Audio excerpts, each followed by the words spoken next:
Bastard Maxwell. All he'd cared about was getting those specimens he'd stumbled on back to the museum undamaged. Whittlesey laughed silently to himself. Ancient eggs. As if they were anything more than worthless seed pods. Maxwell should have been a paleobiologist instead of a physical anthropologist. How ironic they'd packed up and left a mere 1,000 yards from his own discovery. In any case, Maxwell was gone now, and the others with him. Only Carlos and Crocker, and 2 guides, had stayed. Now there was just Carlos. Whittlesey returned to the note. Use my notebook and the artifacts as you see fit to help restore my good standing with the museum. But above all else, take care of this figurine. I am convinced that its worth to anthropology is incalculable. We discovered it yesterday by accident. It seems to be the centerpiece of the Mbuan cult. However, there is no other trace of habitation nearby. This strikes me as odd. Whittlesey paused. He hadn't described the discovery of the figurine in his field notes. Even now his mind resisted the memory. Crocker had wandered off the trail for a better look at a jacamar. Otherwise they'd never have found the hidden path slanting down steeply between moss-slick walls.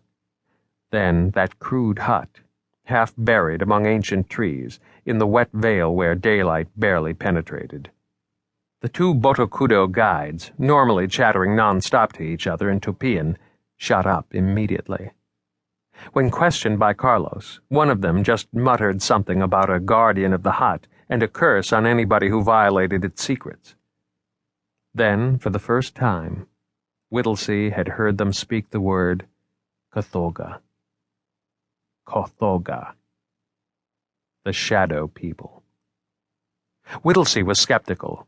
He'd heard talk of curses before, usually right before a request for higher wages. But when he emerged from the hut, the guides were gone. Then that old woman, blundering out of the forest. She was probably Yanomamo, obviously not Kothoga. But she knew of them. She had seen them. The curses she'd hinted at, and the way she'd just melted back into the forest, more like a jaguar yearling than a septuagenarian. Then they turned their attention to the hut. The hut. Gingerly, Whittlesey allowed himself to remember. It was flanked by 2 stone tablets with identical carvings of a beast sitting on its haunches.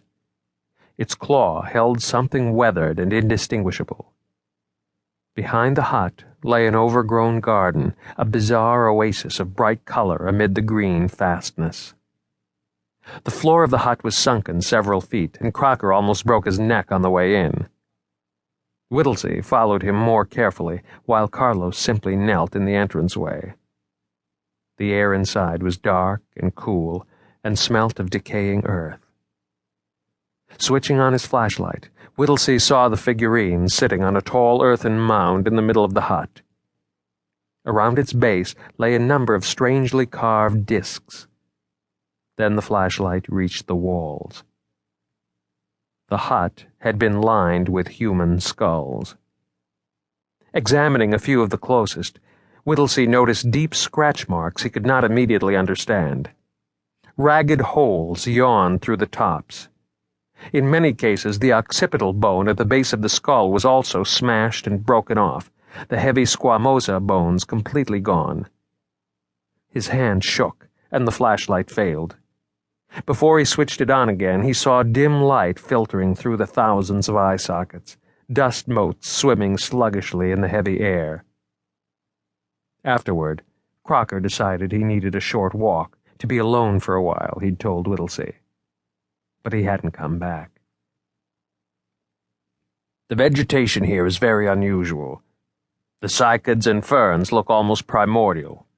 Too bad there isn't time for more careful study. We've used a particularly resilient variety as packing material for the crates. Feel free to let Jorgensen take a look if he's interested.